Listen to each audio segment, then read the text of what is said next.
Assalamualaikum warahmatullahi wabarakatuh. Alhamdulillahirrabbilalamin. Teman-teman, kita masih diberi kesempatan untuk bertemu di pertemuan kedua mata kuliah pengembangan perangkat pembelajaran. Teman-teman, di perkuliahan kali ini kita akan melakukan pembelajaran secara online. Jadi nanti teman-teman bisa menyimak materi yang saya berikan melalui video ini. Kemudian nanti kita diskusikan hal yang terkait dengan materi. Jika ada yang ingin teman-teman tanyakan atau ada sesuatu hal yang ingin kita diskusikan lebih lanjut ya.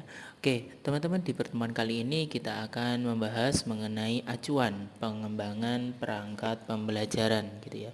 Jadi acuan di sini yang dimaksudkan itu adalah bagaimana dasar-dasar yang bisa kita gunakan sebagai fondasi atau sebagai rujukan bagaimana jenis-jenis isi ataukah apa itu komponen-komponen yang ada pada perangkat pembelajaran yang nantinya kita akan kembangkan gitu ya. Nah, acuan atau dasar yang kita gunakan sebenarnya itu tidak jauh dari Permendikbud Ristek gitu ya, ataukah peraturan-peraturan yang sudah diberikan atau yang sudah dikeluarkan oleh pemerintah, dan peraturan-peraturan inilah yang nantinya akan menjadi rujukan utama kita saat mengembangkan sebuah perangkat pembelajaran, karena implementasi dari kurikulum itu nantinya yang akan tercermin pada perangkat pembelajaran yang kita buat. Ada beberapa acuan yang bisa kita gunakan sebagai pengembangan perangkat pembelajaran gitu ya. Jadi ada standar kompetensi lulusan, kemudian ada juga standar isi, ada standar proses, dan ada juga profil pelajar Pancasila yang nantinya akan juga menjadi pelengkap saat kita mengembangkan sebuah perangkat pembelajaran. Oke, sebelum jauh kita membahas mengenai acuan pengembangan perangkat pembelajaran, kita artikan dulu atau kita jabarkan dulu apa sih sebenarnya perangkat pembelajaran itu. Jadi kalau dilihat dari arti katanya, perangkat itu disebut dengan istilahnya adalah alat gitu ya, alat atau perlengkapan gitu ya. Itu kalau secara umum itu diartikan alat atau perlengkapan. Sedangkan pembelajaran itu adalah proses atau cara di mana menjadikan orang belajar atau menjadikan peserta didik itu belajar. Itu disebut dengan istilahnya pembelajaran. Jadi pembelajaran itu adalah proses atau kegiatan ya, kegiatan di mana dengan kegiatan itu bisa menjadikan orang belajar. Jadi bisa kita artikan perangkat pembelajaran itu adalah alat atau perlengkapan untuk melaksanakan proses yang memungkinkan pendidik dan peserta didik melakukan kegiatan pembelajaran. Ya, jadi dia merupakan sebuah alat ya yang digunakan untuk melaksanakan proses pembelajaran yang nantinya bisa melakukan atau bisa mengakibatkan efek untuk peserta didiknya itu belajar.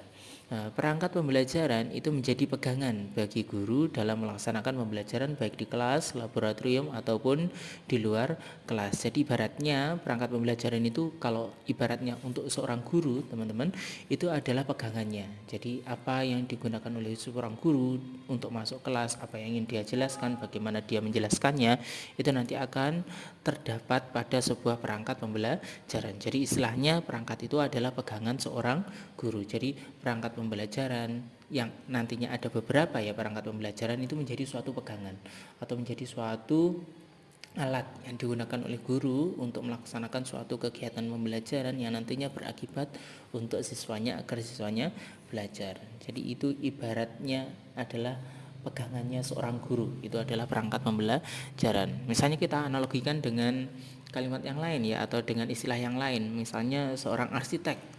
Seorang arsitek itu juga memiliki pegangan ya teman-teman, untuk misalnya ingin membangun sebuah gedung atau ingin membangun sebuah jembatan dan lain-lainnya. Seorang arsitek itu memiliki blueprint atau memiliki istilahnya adalah roadmap yang digunakan bagaimana seorang arsitek itu bekerja membangun sebuah gedung ataukah membangun sebuah jembatan gitu ya.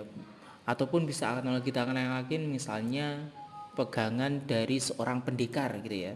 Seorang pendekar kalau ingin perang, ingin melakukan suatu kegiatan utamanya yaitu berperang misalnya, maka seorang pendekar itu adalah memiliki pegangan juga gitu ya. Pegangannya apa? Misalnya ya senjata gitu ya. Misalnya kalau dia adalah kesatria Jawa, dia memiliki keris yang digunakan untuk berperang. Nah, sama pun dengan kita atau teman-teman yang nantinya akan menjadi seorang guru, maka teman-teman juga harus memiliki istilahnya kerisnya ya, keris yang digunakan untuk berperang. Lah keris kita apa? Keris kita itu adalah perangkat pembelajaran, atau pegangan kita itu adalah perangkat pembelajaran. Jadi yang digunakan untuk melakukan suatu kegiatan pembelajaran. Lah perangkat ajar atau perangkat pembelajaran itu dikategorikan ada dua, ada buku teks maupun ada modul ajar. Itu yang utama ya, yang tercermin pada kurikulum Merdeka itu ada dua ya, ada buku teks sama modul ajar. Lah buku teks seperti ini biasanya nanti akan disediakan oleh pemerintah gitu ya, jadi akan dikeluarkan atau akan diberikan oleh pemerintah sebagai sebuah pegangan atau sebagai sebuah perangkat ajar. Nah guru itu juga diharapkan memiliki modul ajar yang biasanya nanti akan diminta atau akan dibuat oleh seorang guru untuk membantu dalam mengimplementasikan kurikulum Merdeka ataukah membantu dalam kegiatan pembelajaran. Melalui perangkat ajar, guru diharapkan dapat menyelenggarakan proses pembelajaran yang semakin bermakna dan selaras dengan prinsip mengedepankan pembelajaran sesuai dengan tahap dan kebutuhan peserta didik. Jadi diharapkan teman-teman saat teman-teman memiliki perangkat atau seorang guru itu memiliki perangkat, maka kegiatan pembelajarannya tidak asal-asalan gitu ya, atau tidak semaunya gurunya saja, tetapi benar-benar sudah terkonsep yang nantinya kegiatan pembelajarannya nanti akan semakin bermakna dan akan selaras dengan prinsip-prinsip yang sudah ditetapkan oleh pemerintah. Oke, sekarang kita bahas mengenai fungsi perangkat pembelajaran tapi secara cepat saja ya, atau secara garis besar saja. Sebenarnya apa sih pentingnya perangkat pembelajaran gitu ya? Perangkat pembelajaran ada beberapa fungsi yang urgent gitu ya. Yang salah satunya misalnya membantu dan membimbing peserta didik untuk memilih teknik, strategi atau metode. Jadi dengan perangkat pembelajaran nanti bisa menyiapkan teknik, strategi ataupun metodenya. Kemudian yang kedua bisa membantu guru menciptakan perubahan perilaku, karena di dalam perangkat pembelajaran itu juga akan tercermin perilaku-perilaku apa yang diinginkan untuk muncul pada sebuah kegiatan pembelajaran. Secara tertulis nanti dia akan ada pada perangkat pembelajaran. Jadi bisa menciptakan perubahan perilaku yang diinginkan. Kemudian bisa juga membantu guru untuk menentukan cara atau sarana yang dapat menciptakan lingkungan yang sesuai untuk melaksanakan pembelajaran. Jadi menciptakan lingkungan yang sesuai itu adalah menciptakan suatu kegiatan pembelajaran atau suasana pembelajaran di mana suasana pembelajarannya benar-benar terkonsep gitu ya. Suasana pembelajarannya yang menyenangkan, kemudian suasana pembelajarannya yang tidak menegangkan gitu ya, suasana pembelajarannya yang edutainment ya atau menyenangkan. Atau bisa membantu menciptakan interaksi antara guru dan peserta didik, karena itu tadi ya sudah tertulis, maka interaksi antara guru dan peserta didiknya itu nanti akan lebih tercermin atau lebih ada atau lebih muncul karena sudah direncanakan sebelumnya. Jadi kegiatan gurunya itu sudah tertuliskan, begitupun dengan kegiatan siswanya sudah tertuliskan, sehingga interaksinya itu juga akan muncul. Selanjutnya bisa membantu guru atau instruktur dalam memilih materi yang tepat gitu ya. Jadi di dalamnya juga akan ada materi, berarti saat dia merancang maka akan ada pemilihan materi yang esensial, pemilihan materi yang benar, dan juga pemilihan materi yang bermakna untuk siswanya. Kemudian yang ketujuh, membantu guru dalam merancang kegiatan pembelajaran yang sesuai. Tadi juga sudah sempat kita bahas ya, bahwa dia akan merancang sebuah kegiatan. Jadi dalam kegiatan atau perangkat pembelajaran itu akan ada kegiatan-kegiatan yang termuat. Jadi kegiatan apa yang dilakukan oleh siswa nanti akan tercermin pada sebuah perangkat pembelajaran. Jadi nanti kegiatan-kegiatan itu tidak ngalor ngidul ya kalau istilah Jawanya, tetapi memang kegiatan itu sudah ada urutannya atau sudah ada sintaknya, sehingga kegiatan pembelajarannya nanti juga akan sesuai. Kemudian yang delapan, memberi bahan prosedur untuk mengembangkan materi dan sumber belajar yang menarik dan efisien gitu ya. Jadi selain bisa mengembangkan materi seperti nomor 6 tadi ya, dia juga bisa, atau perangkat pembelajaran juga bisa menjadi sumber belajar yang menarik atau bisa mencerminkan sumber belajar yang menarik. Kemudian nomor 9, bisa merangsang pengembangan inovasi pembelajaran yang baru. Jadi dengan adanya perangkat pembelajaran, maka inovasi-inovasi pembelajaran itu akan muncul, tidak mencerminkan pola-pola pembelajaran yang monoton gitu ya. Jadi kalau guru yang istilahnya nanti tidak begitu banyak memiliki perangkat pembelajaran atau tidak pernah menyusun perangkat pembelajaran, maka ya saat dia masuk kelas maka konsep-konsep atau inovasi-inovasi pembelajarannya juga tidak akan terlalu muncul gitu ya. Saat dia merancang suatu kegiatan pembelajaran maka akan muncul ide-ide bagaimana dia mengajar, dia menggunakan strategi apa, bagaimana dia mendesainnya, bagaimana dia memilih atau memanipulasi atau mengacak strategi-strategi yang sudah digunakan dan belum digunakan, sehingga akan memunculkan inovasi pada sebuah kegiatan pembelajaran. Yang ke-10 itu bisa membantu membangun hubungan antara belajar dan mengajar secara empiris gitu ya. Jadi secara bermakna kegiatan siswa belajar dan kegiatan guru mengajar itu nanti akan ada hubungan yang muncul secara empiris. Jadi nanti akan ada kesinkronan ya antara apa yang dilakukan oleh guru dengan apa yang dilakukan oleh siswa, sehingga nanti akan memunculkan hubungan-hubungan yang jelas. Itu paling tidak pengenalan awal mengenai bagaimana uh, fungsi dari perangkat pembelajaran dan apa itu perangkat pembelajaran. Oke, selanjutnya kita akan masuk ke bagaimana acuan-acuan yang digunakan dalam kegiatan perangkat pembelajaran. Jadi ada 4 ya acuannya tadi. Yang pertama yang kita bahas itu adalah SKL atau standar kompetensi lulusan. Standar kompetensi lulusan itu sudah dikeluarkan melalui Permendikbudristek nomor 5 tahun 2002 tentang SKL pada pendidikan anak usia dini, jenjang pendidikan dasar dan jenjang pendidikan menengah. Standar kompetensi lulusan itu adalah kriteria minimal tentang kesatuan sikap, keterampilan, pengetahuan yang menunjukkan capaian kemampuan peserta dari hasil pembelajaran pada akhir jenjang pendidikan. Jadi di dalamnya di SKL itu ada kesatuan sikap, keterampilan atau pengetahuan yang menjadi suatu capaian kemampuan peserta didik. Jadi capaian itu ya istilahnya ya hasil akhir ya, ataukah tujuan akhir dari seorang peserta didik itu ingin seperti apa, ingin menghasilkan peserta didik seperti apa pada sebuah jenjang akhir jenjang pendidikan. Jadi misalnya ada SD, SMP, SMA, pada akhir saat dia lulus SD itu pengennya siswa yang lulus SD itu seperti apa, pengennya siswa yang lulus SMP itu seperti apa, pengennya lulus yang siswa yang sudah lulus SMA itu seperti apa, itu nanti akan tercermin secara jelas pada standar kompetensi lulusan. Tentu saja ini akan berhubungan dengan perangkat pembelajaran.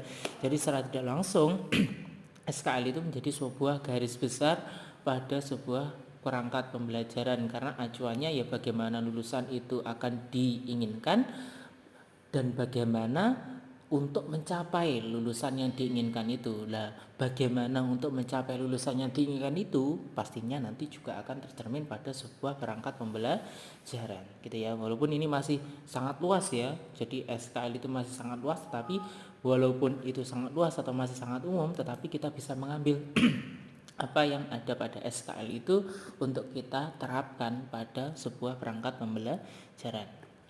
SKL itu menjadi tolak ukur ya tadi ya. SKL itu menjadi tolak ukur atau kriteria sukses belajar peserta didik pada suatu jenjang pendidikan tertentu.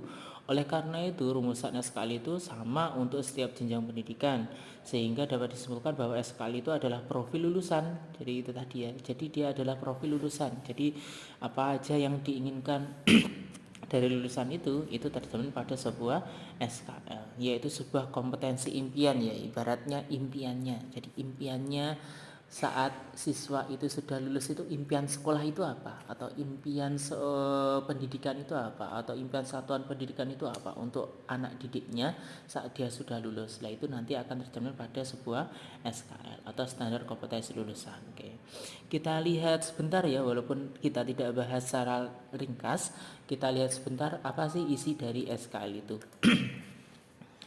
Oke, kalau kita lihat isi dari SKL atau isi dari standar kompetensi lulusan, standar kompetensi lulusan itu kalau kita lihat tercermin pada Permendikbud tadi ya, nomor 5 tahun 2002. Di situ sudah ada SKL. Kalau teman-teman membaca, nanti di dalamnya akan tercermin bagaimana jabaran-jabaran dari SKL itu. Jadi ini pengertiannya tadi yang sudah kita bahas. Kemudian kalau kita ke bawah nanti akan ada rumusan-rumusan yang menjelaskan tentang bagaimana SKL itu.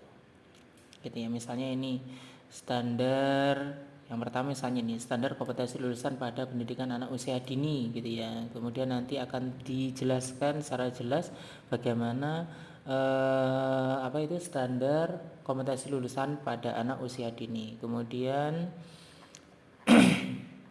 ke bawah kita lihat misalnya ini standar kompetensi lulusan pada jenjang pendidikan dasar. Jadi SMP itu adalah jenjang pendidikan dasar. Jadi SD SMP itu adalah jenjang pendidikan dasar.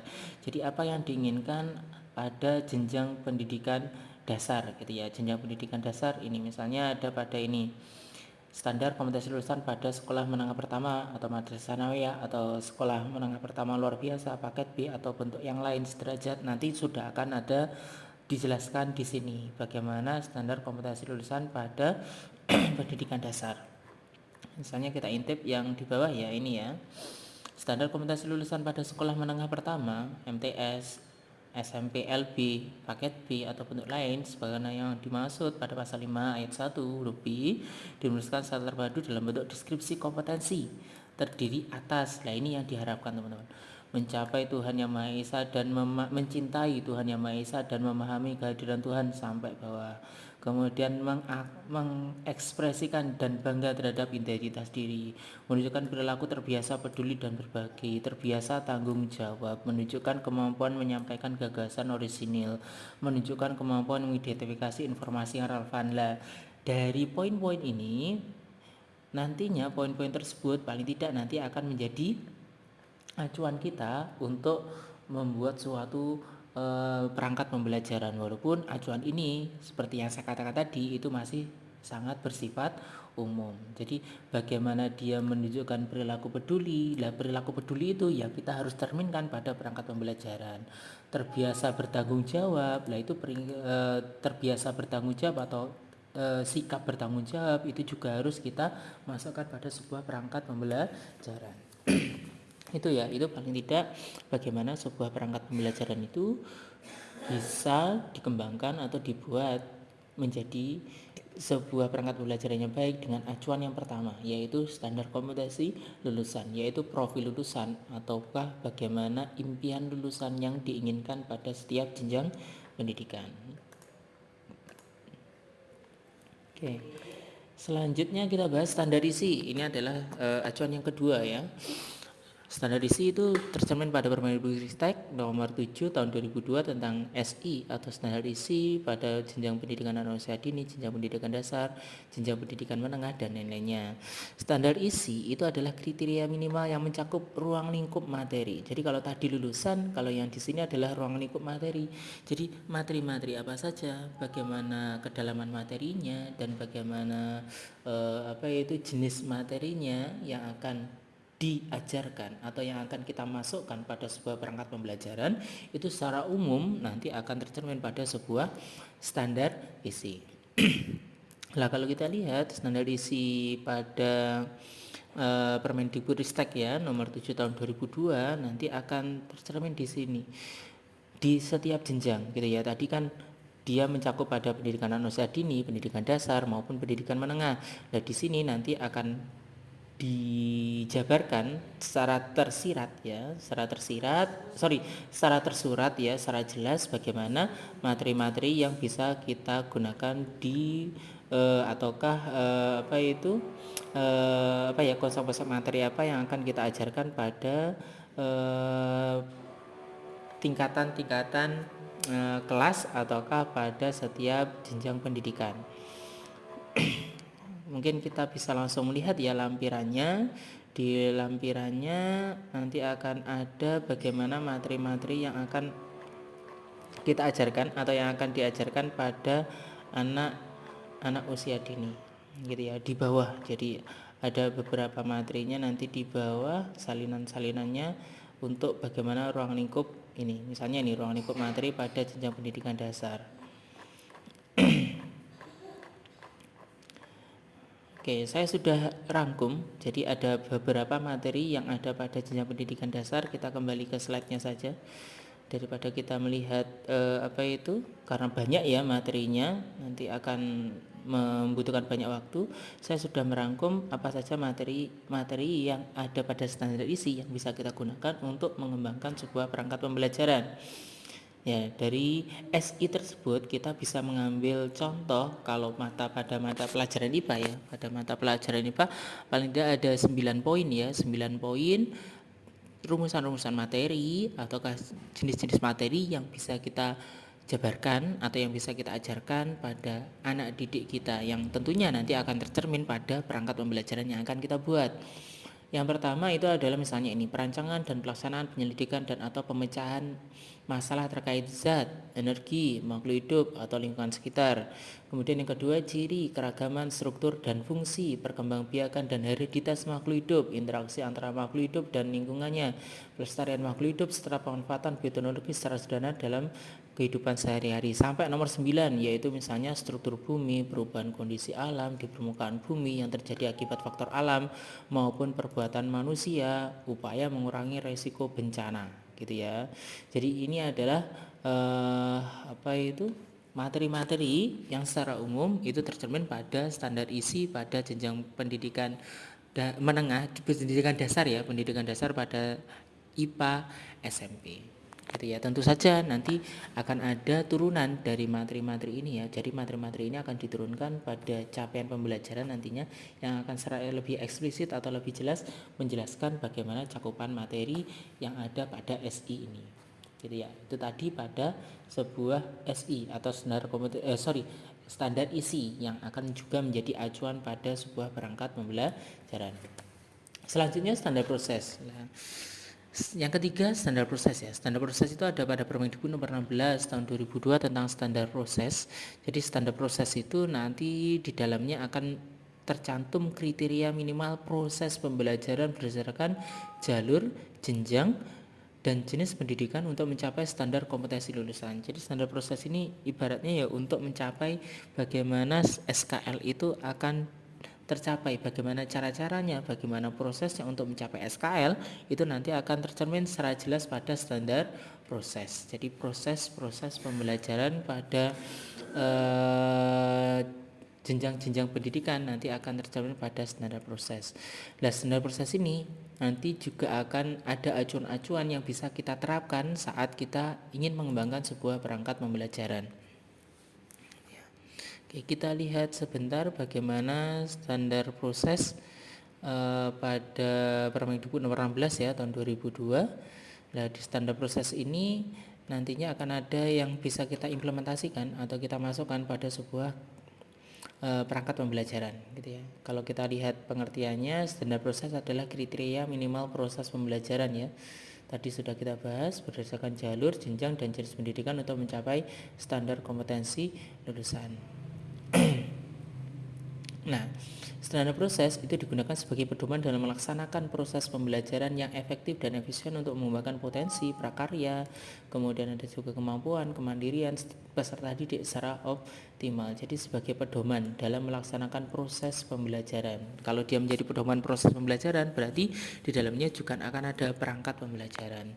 Jadi standar proses yang dimaksud itu meliputi bagaimana perencanaannya, bagaimana pelaksanaannya, dan bagaimana penilaiannya. Nah, domain kita nanti karena perangkat pembelajaran itu menjadi suatu perangkat yang kita siapkan sebelum kegiatan pembelajaran, maka nanti akan lebih banyak di bagian perencanaan pembelajaran. Kalau pelaksanaan pembelajaran itu sedikit banyak nanti juga akan masuk ke dalam perangkat pembelajaran, tetapi akan lebih banyak kalau pelaksanaan pembelajaran itu nanti akan teman-teman pelajari saat misalnya kegiatan micro teaching atau kegiatan bagaimana belajar secara langsung ya, atau mengajar secara langsung, atau bagaimana strategi belajar mengajar yang nantinya akan teman-teman pelajari. Tetapi untuk domain utama kita itu adalah pada bagaimana perencanaan pembelajaran itu. Nah, sekarang yang kita lihat yang ini ya, domain kita yaitu perencanaan pembelajaran. Perencanaan pembelajaran yang dimaksud merupakan aktivitas untuk merumuskan ini capaian pembelajaran yang menjadi tujuan pembelajaran dari unit pembelajaran, cara untuk mencapai tujuan pembelajaran, cara menilai ketercapaian tujuan pembelajaran. Jadi capaian perencanaan pembelajarannya sebagaimana yang dimaksud pada ayat 1 itu dilakukan oleh pendidik gitu ya. Jadi yang merencanakan adalah pendidik. Salah satu bagian perencanaannya itu adalah perangkat pembelajaran. Perencanaan pembelajaran sebagaimana yang dimaksud pada ayat 1 disusun dalam bentuk dokumen perencanaan pembelajaran. Lah, dokumen inilah yang nanti akan menjadi sebuah bentuk perangkat pembelajaran, di mana dokumennya itu sifatnya fleksibel, artinya tidak kaku ya, atau tidak mengikat bagaimana formatnya dan lain-lainnya, ataukah dia bersifat jelas, artinya tidak membingungkan, dan dia sederhana gitu ya, sederhana, tidak membingungkan atau tidak bertele-tele ya. Jadi ada 3 komponen utama, yaitu fleksibel, jelas, dan sederhana. Ini dokumen perencanaan pembelajaran yang fleksibel sebagaimana yang dimaksud pada ayat 3 huruf A merupakan dokumen yang tidak terikat pada bentuk tertentu dan dapat disesuaikan dengan konteks pembelajaran. Jadi sifat fleksibel itu ya, tidak terikat pada bentuk tertentu. Dokumen perencanaan pembelajaran yang jelas sebagaimana yang dimaksud pada ayat 3 huruf B merupakan dokumen yang mudah dipahami tadi, jelas, sederhana sehingga dia mudah dipahami. Dokumen perencanaan pembelajaran yang sederhana sebagaimana dimaksud pada ayat 3 huruf C merupakan dokumen yang berisi hal-hal pokok dan penting sebagai acuan pelaksanaan pembelajaran. Jadi ada hal pokok yang ada pada sebuah perangkat pembelajaran. Nah, paling tidak ada 3 hal pokok ya, paling sedikit ya, dokumen perencanaan pembelajaran atau perangkat pembelajaran yang kita buat nanti paling sedikit ya ada tujuan, ada langkah atau kegiatan, dan ada juga penilaian atau asesmen pembelajaran. Nah, kalau kita bercermin pada kurikulum 13, ketiga hal ini menjadi suatu bagian dari Permendikbud nomor 14 ya tahun 2018 tentang penyederhanaan RPP, di mana RPP itu hanya 1 lembar yang berisi tujuan, langkah, dan penilaian. Jadi paling tidak ada 3 komponen utama yang akan kita buat pada sebuah perangkat pembelajaran gitu ya. Perangkat pembelajaran apa nanti yang memuat 3 itu? Yang memuat 3 itu paling tidak nanti akan ada pada modul ajar. Di modul ajar paling tidak harus ada tujuan, langkah, dan penilaian. Nah, dalamnya nanti juga akan banyak membahas bagaimana perangkat-perangkat pembelajaran, tapi kita jabarkan atau kita bahas yang sedikit ini saja ya, karena ini memang bahasanya kalau kita menelaah SI ataukah SKL atau standar proses itu nama mata kuliahnya bukan pengembangan perangkat pembelajaran, tetapi telaah kurikulum, ataukah nama mata kuliahnya itu adalah ya seperti telaah kurikulum ataukah perencanaan kurikulum ataukah pengembangan kurikulum gitu ya, bukan pengembangan perangkat pembelajaran. Jadi kita membahasnya sekilas saja. Pokoknya dari apa yang kita baca pada perangkat itu bisa kita cerminkan atau menjadi acuan utama kita pada sebuah perangkat pembelajaran. Oke, sekarang kita kembali ke slide-nya lagi. Selanjutnya adalah profil pelajar Pancasila. Profil pelajar Pancasila itu ada pada Permendikbud nomor 9 garis miring H garis miring KR garis miring 2002 tentang dimensi, elemen, dan subelemen profil pelajar Pancasila. Profil pelajar Pancasila adalah karakter atau kemampuan yang dibangun dalam keseharian dan dihidupkan dalam diri setiap individu peserta didik melalui budaya satuan pendidikan, pembelajaran intrakurikuler, proses penguatan profil pelajar Pancasila, dan juga ekstrakurikuler. Jadi profil pelajar Pancasila itu sebagai istilahnya adalah pengejawantahan sikap-sikap yang diinginkan pada SKL.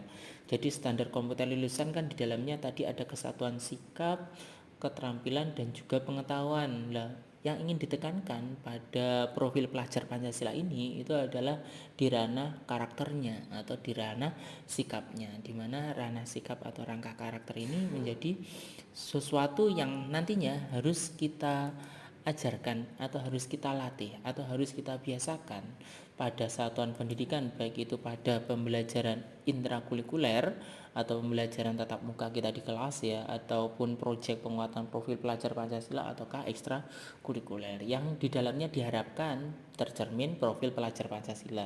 Jika diharapkan tercermin profil pelajar Pancasila pada sebuah pembelajaran intrakurikuler, berarti profil pelajar Pancasila itu juga harus kita masukkan pada sebuah perangkat pembelajaran. Oke, kita lihat juga sedikit dari profil pelajar Pancasila ini apa saja yang ada di dalamnya gitu ya. Yang ada di dalamnya tentu saja tadi sudah sempat kita singgung pada judul Permendikbudristeknya ya, bahwa di Permendikbudristek itu menjelaskan mengenai dimensi, elemen dan sub elemen profil pelajar Pancasila pada kurikulum merdeka. Jadi di dalamnya nanti akan memuat apa saja elemen-elemen ataukah dimensi yang digolongkan atau yang termasuk pada profil pelajar Pancasila. Nanti teman-teman bisa melihat ataupun membaca Permendikbudristek ini supaya lebih jelas ataukah gamblang, tetapi saya akan mencoba menjelaskannya secara lebih singkat di dalam slide ini. Nah, kebijakan kurikulum merdeka tadi ya, atau kebijakan merdeka belajar tadi, itu paling tidak dia acuan utamanya adalah upaya penguatan karakter, karena karakter itu menjadi sesuatu yang gimana ya, sesuatu yang sangat penting ya, sesuatu yang sangat penting atau sesuatu yang sangat urgent yang harus dimiliki oleh pendidik ataukah oleh peserta didik umumnya untuk istilahnya adalah untuk terjun ke masyarakat atau untuk berkehidupan nantinya gitu ya, karena yang utama itu adalah karakter gitu ya, dimanapun itu, baik itu di sekolah, di rumah, ataukah di lingkungan masyarakat, karakter itu menjadi sesuatu yang penting, karena karakter itu yang nantinya akan bersinggungan secara langsung atau berinteraksi secara langsung dalam kehidupan nantinya. Beda dengan materi atau secara kognitif gitu ya. Secara kognitif mungkin anak itu pintar atau orang itu pintar, tetapi saat kita berinteraksi dengan masyarakat, bukan kepintarannya dalam materi yang akan dilihat, tetapi adalah bagaimana sikap atau karakternya pada masyarakat itu, sehingga karakter ini menjadi sesuatu yang ingin digolkan atau ingin dicapai oleh kurikulum merdeka gitu ya, karena dari tantangan-tantangan zaman yang semakin besar ya, tantangan zaman, media sosial dan lain-lainnya, itu membutuhkan suatu fondasi karakter yang baik yang harus kita tanamkan pada peserta didik. Jadi itu rasionalitasnya. Lah, rasionalitas itu dirumuskan pada sebuah profil pelajar Pancasila. Ada beberapa elemen yang termasuk pada profil pelajar Pancasila. Misalnya ada beriman, bertakwa kepada Tuhan Yang Maha Esa dan berakhlak mulia, kreatif, bergotong royong, kebinekaan global, bernalar kritis, mandiri. Itu menjadi suatu profil pelajar Pancasila. Nah, sifat-sifat ini atau karakter ini teman-teman nantinya juga diharapkan muncul pada kegiatan pembelajaran atau bisa kita rancang pada sebuah perangkat pembelajaran. Jadi perangkat pembelajaran kita diharapkan bisa menginisiasi atau bisa memunculkan kreativitas, memunculkan kegiatan gotong royong, memunculkan kegiatan kebinekaan atau menghargai perbedaan, bernalar kritis, mandiri, dan juga beriman kepada Tuhan Yang Maha Esa. Jadi walaupun ini gambarannya masih umum ya, gambaran umum dari profil pelajar Pancasila ini diharapkan muncul atau kita implementasikan pada kegiatan pembelajaran dan tertuliskan secara dokumen itu pada sebuah perangkat pembelajaran. Nah, ini contohnya ya, beriman, bertakwa kepada Tuhan Yang Maha Esa dan berakhlak mulia, itu yang diharapkan karakter yang pertama. Jadi pelajar Indonesia yang berakhlak mulia adalah pelajar yang berakhlak pada hubungannya dengan Tuhan Yang Maha Esa gitu ya. Jadi hubungannya dengan Tuhan Yang Maha Esa, kemudian hubungan dengan sesama, itu juga menjadi suatu acuan bagaimana seorang pelajar itu nanti akan memiliki watak yang seperti ini, yaitu beriman, bertakwa kepada Tuhan Yang Maha Esa dan berakhlak mulia. Jadi akhlak beragama, akhlak pribadi, bagaimana dia mencintai atau menyayangi dirinya, akhlak kepada sesama manusia atau kepada temannya, akhlak kepada alam, bagaimana dia memiliki sifat yang baik atau karakter yang baik terhadap alam, tidak merusak alam dan lain-lainnya, akhlak bernegara gitu ya. Jadi bagaimana dia memposisikan dirinya sebagai warga negara yang baik gitu ya, artinya dia tidak memecah belah negara dan lain-lainnya. Itu juga diharapkan pada sebuah profil pelajar Pancasila yang menjadi sub elemen dari beriman, bertakwa kepada Tuhan Yang Maha Esa dan berakhlak mulia. Berkebinekaan global itu nanti juga akan diharapkan muncul pada sebuah kegiatan pembelajaran. Jadi misalnya mengenal dan menghargai budaya, berkemampuan komunikasi interkultural dan berinteraksi dengan sesama. Jadi berinteraksi dengan banyak orang, baik itu dengan kultur yang sama maupun dengan kultur yang berbeda. Kemudian refleksi dan tanggung jawab terhadap pengalaman kebinekaan. Pengalaman kebinekaan. Jadi refleksi dan tanggung jawab bahwa kita itu beraneka ragam, berarti bagaimana refleksi pada diri kita. Misalnya karena kita tahu bahwa kita beraneka ragam, berarti harus muncul sifat-sifat tenggang rasa atau pelosiro, empati dan lain-lainnya. Itu juga harus dimunculkan. Gotong royong gitu ya.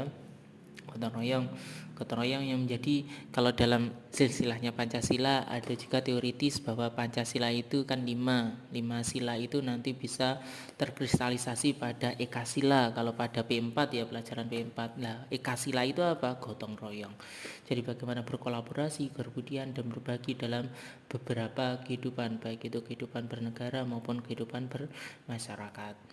Kemudian mandiri artinya mandiri itu kesadaran akan diri dan situasi yang dihadapi. Jadi dia mengetahui bagaimana kemampuan dirinya dan bagaimana dia bisa memecahkan masalah, ataukah dia bisa meregulasi dirinya. Jadi dia mengetahui kapan dirinya harus berbuat sesuatu, kapan dirinya tidak berbuat sesuatu, kapan, dan memposisikan dirinya pada suatu tempat dan waktu yang terbaik gitu ya. Itu adalah sikap yang mandiri, bagaimana meregulasi atau mengatur dirinya sendiri.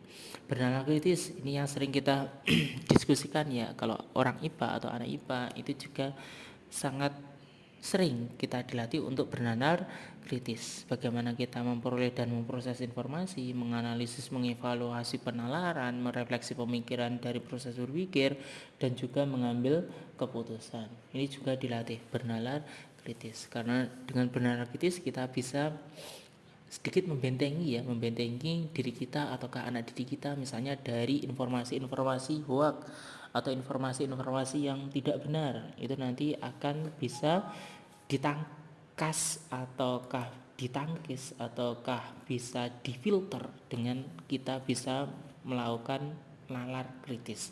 Jadi memproses informasi, melihat bagaimana sumbernya, siapa yang menyampaikannya, membaca secara keseluruhan dari isi berita tersebut sehingga bisa menarik kesimpulan, kira-kira ini benar enggak beritanya, sumbernya seperti ini, ranah berpikirnya, alur berpikirnya seperti ini. Dan nanti dengan seperti itu bisa sedikit mereduksi informasi-informasi yang tidak jelas atau hoax yang kita terima. Terus kreatif lah, ini yang dibutuhkan pada abad 21 ya, yaitu kreativitas. Bagaimana sebuah kreativitas itu bisa menjadi kunci kesuksesan seorang gitu ya. Kreatif itu menjadi kunci kesuksesan.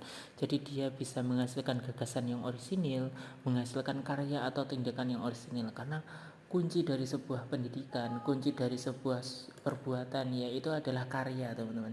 Jadi karya-karya kita, karya-karya yang menjadi suatu hasil pemikiran kita itu yang akan tercermin pada apa yang dilihat orang. Jadi karya itu menjadi suatu yang bisa dilihat, suatu yang bisa dirasakan dari buah pemikiran kita.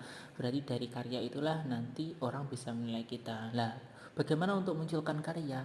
Pastinya dibutuhkan suatu atau seseorang yang sangat kreatif. Lah, kreatif inilah juga harus kita cerminkan, harus kita latih pada kegiatan pembelajaran dan harus terdokumentasi secara tertulis pada sebuah perangkat pembelajaran yang akan kita buat. Itu ya. Nah, dimensi-dimensi yang sudah kita sebutkan tadi itu menunjukkan profil pelajar Pancasila yang tidak fokus pada kemampuan kognitif ya tadi ya, tetapi ya juga harus pada sikap dan perilaku sesuai jati diri bangsa Indonesia sekaligus sebagai bagian dari warga dunia. Ya. Jadi itu ya, paling tidak ada beberapa penjelasan yang secara umum bisa melatar belakangi kita untuk menyusun atau acuan bagi kita untuk menyusun sebuah perangkat pembelajaran, mulai dari bagaimana SKL-nya, bagaimana SI-nya, bagaimana standar prosesnya, dan juga tambahan bagaimana profil pelajar Pancasila yang bisa termuat pada perangkat pembelajaran yang kita buat. Nah, ini ada sedikit pertanyaan sekaligus ini pertanyaan kesimpulan ya. Kesimpulan yang nantinya bisa teman-teman jawab. Jadi yang pertama, apakah yang dapat diimplementasikan dari SKL pada pengembangan perangkat pembelajaran IPA? Yang kedua, apakah yang dapat diimplementasikan dari SI pada pengembangan perangkat pembelajaran IPA? Kemudian yang ketiga, apakah yang dapat diimplementasikan dari standar proses pada pengembangan perangkat pembelajaran IPA? Dan empat, apakah yang dapat diimplementasikan dari profil pelajar Pancasila dalam pengembangan perangkat pembelajaran IPA? Nanti pertanyaan-pertanyaan ini silahkan teman-teman jawab. Ya, saya rasa cukup ya, sudah sangat panjang saya menjelaskan acuan pengembangan perangkat pembelajaran. Saya harap teman-teman bisa memahami dengan baik, dan jika ada yang tanyakan nanti kita bisa diskusikan. Kita akhiri dulu penjelasan dari saya, kita lanjutkan nanti di diskusi. Terima kasih telah memperhatikan. Assalamualaikum warahmatullahi wabarakatuh.